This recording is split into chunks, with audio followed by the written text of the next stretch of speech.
तू तुटायला रे. तुटायला तर माहीत आहे, त्याच्यामुळे आलं घेतलं. पाण्यात निघायचं ना.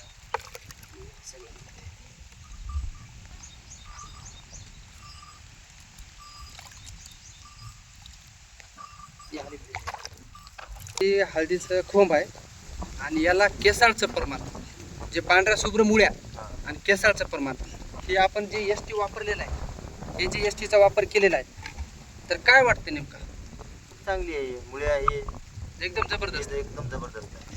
हा पुन्हा खोंब पण टाईट निघाला, टाईट निघाली, मोठ पण टाईट निघाला. टाईट निघाली.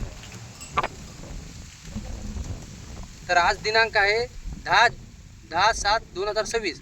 म्हणजे हळदीला टोटल लागवडीपासून आज जवळपास 22 ते 23 दिवस झालेले आहेत. 23 दिवस झालेले आहेत.